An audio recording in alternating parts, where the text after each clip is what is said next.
Erin Treloar. Now, I've heard about Erin and her work for a really long time,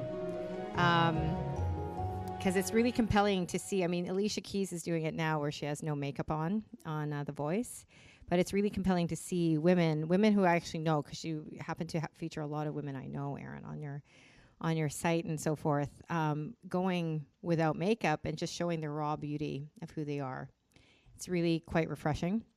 Erin Treloar is the founder of Raw Beauty Talks, a nonprofit organization promoting the mental and physical health of girls through self-esteem building educational sessions, public events, and media campaigns.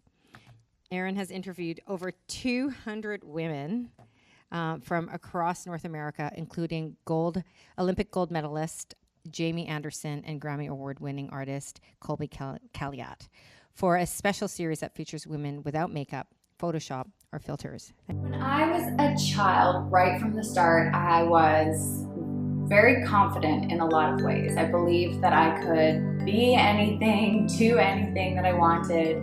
I definitely took a leadership role in a lot of the kids' activities that I was doing. I had two younger sisters, and one of them is only 18 months younger than me. So right from the very beginning, I had somebody that I could practice leading on, essentially. We used to play make-believe games all day, every day.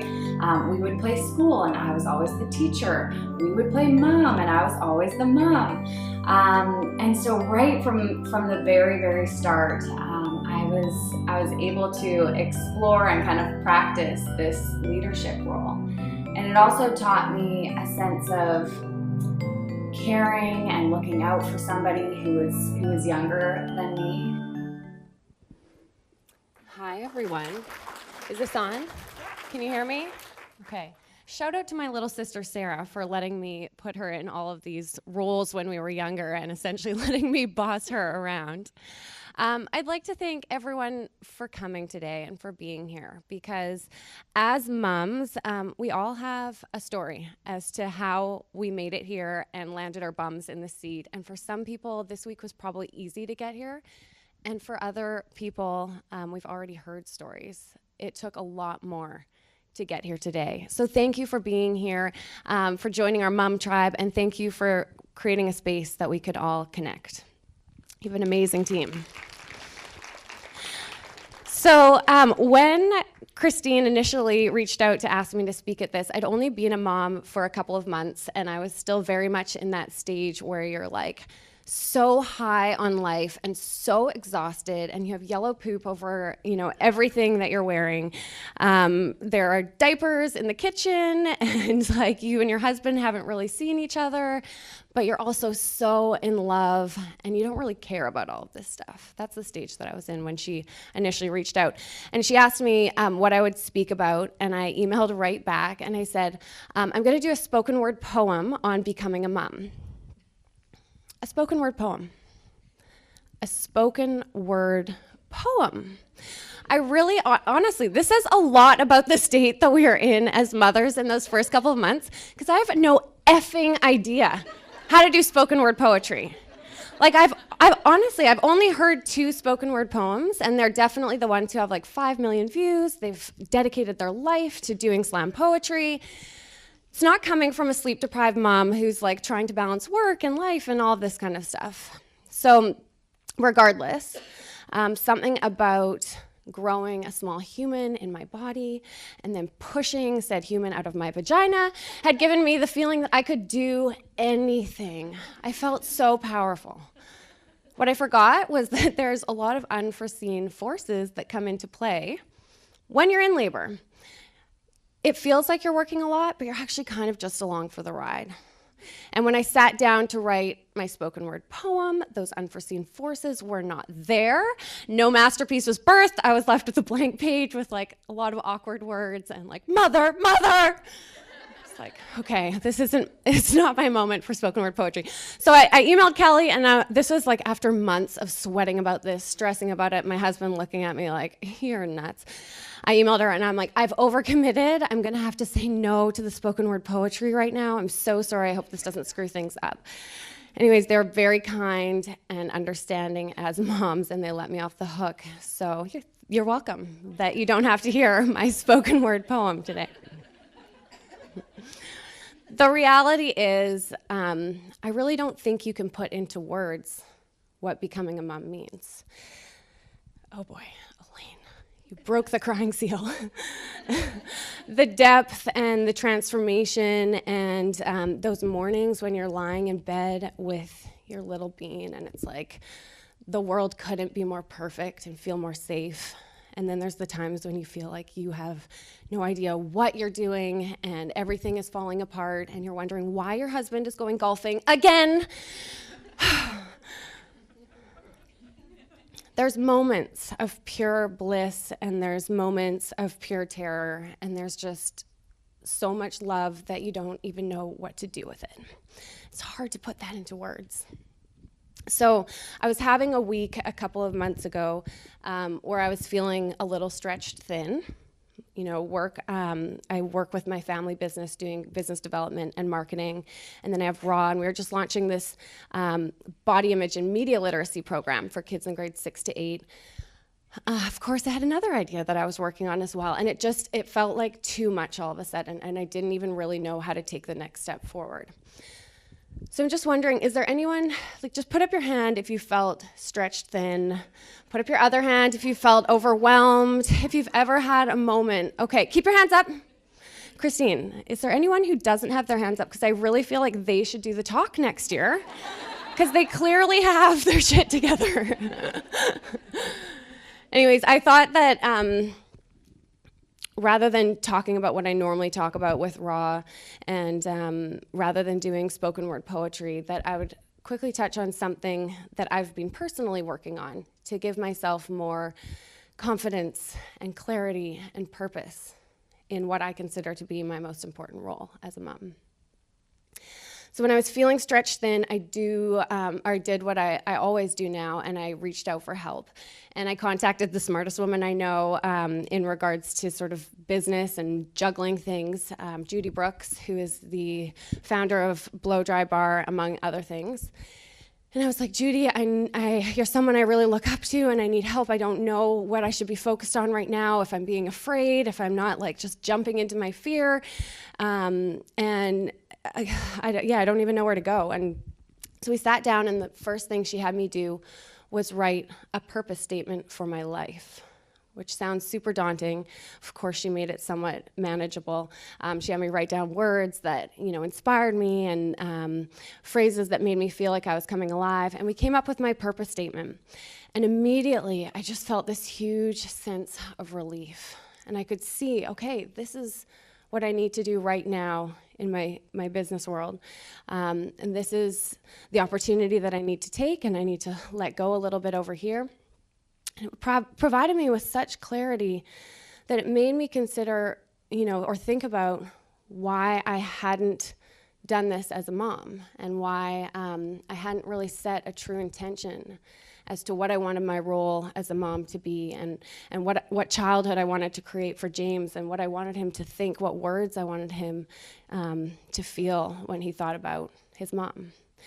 And so I started going through this process by writing a letter to him, which I'm going to share today, because we're getting vulnerable, so this isn't like some amazing writing or anything, but this is how I started to figure out what my purpose is as a mom. Oh, jeez. Okay, James, from the moment you came into the world, I was given the opportunity to walk by your side as you grow and learn and become the person you were meant to be. My most important job and my greatest honor. Okay, I've got to pull it together here. That's just the first paragraph. I'm thinking of Shauna naked. Okay, you didn't get to pick me as your mom, and I'm sorry about that, but I promise to be the best one I can possibly be. Here is my commitment to you. In order to take care of you, I will take care of myself, mind, body, and soul, so that you learn to do the same. Your body is a gift and a tool that will carry you through life in the most beautiful way if you love and respect it. This means nourishing it with good foods, including the odd McFlurry. It means finding time to exercise and also time to read or lie on the couch and watch the Kardashians. I just added that last part in. It means practicing gratitude for the body I was given. It means taking time to be present and not always being so busy. I hope that these things instill a greater sense of self-worth in you than any magazine cover could ever sell. So that you have fun, I will have fun. It's easy to take things too seriously and forget to enjoy the ride. I will find time for us to go on adventures, explore, be goofy, and do things that make you laugh. We only get one chance. We might as well play. I will speak of others with kindness and love so that this is the language you learn to speak to. There's too much hate and sadness in this world. You'll undoubtedly be touched by some of it. We can't make it all disappear. What we can control is our perception of others and the language we put out into the world about them. Kindness and love will be our family's language. I will make mistakes. I will live big. I will go after my dreams so that you know you can too.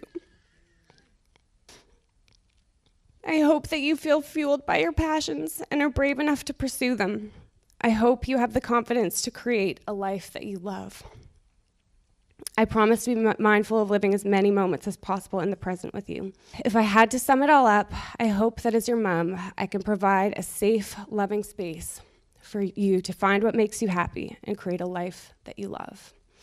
Love always, your perfectly imperfect mom. The interesting thing, thank you. Mascara on my face, it's getting raw over here. The interesting thing about this is when I try and summarize my letter to James, it's that I want to create a safe and loving space for him to find what makes himself happy and for him to create a life that he truly loves, not one that I love, one that he loves. And the interesting thing is that the purpose statement I came up with in partnership with Judy is that my role right now in life is to create space for people to find their flow and create a life that they love. I just think it's interesting. I know there's a lot of working moms in here, but what we're doing in our work is often so aligned with what we're trying to do in our homes as well. It took me 20 minutes to write this, an hour to refine it, and then I spent a lot of time thinking about why it even matters. Why does this matter? Here is why it matters. Life is busy. It's so busy. We all have 5,000 things on our to-do list. We're all making hundreds of choices every single day. Organic, not organic, sugary cereal, green goodness smoothie. Do we send them to preschool now? Do they go to daycare? Should I be working? Should I go out that night? It's endless, the decisions that we have to make as moms. And when we don't set intentions, we drift. All of a sudden, other people start making our choices for us, and we get caught up in the intentions and the purpose and the decisions that other moms are making. We've all had those moments where we're sitting in our sweatpants, or maybe we haven't actually. Here we go. This is my moment. Sitting in your sweatpants, and your hair's in a messy bun, and makeup's off, and I've probably just picked my face in the mirror, and I'm like, why the hell did I do that again? And I'm scrolling through Instagram, and I'm like, how does everyone else have it so together? I'm not doing this right. I'm not enough. And I can say that I'm at a point in my life where, those moments and those thoughts, I nip them in the butt pretty quickly, and they don't come as often. But yes, they're still there. Setting intention states what we want out of life, and it states our goals, and it clarifies what's really important to us. It helps us make decisions, and it simplifies things so that in those hard moments, you can go back to that anchoring point and remember why you're doing what you're doing and what that intention from your heart really is. So my question for you today is, what childhood do you want to create for your kids? What does that look like? What does that feel like? When your kid is 31 and standing on a stage, how would you want them to describe their childhood? The words that they heard, the sights that they saw, the feelings that they had. what does that look like? Set an intention. It only has to take, 2 minutes. It can literally be one word. You don't have to write a letter. Mom life is # the best life, but it can also be tricky for sure. There's no doubting that.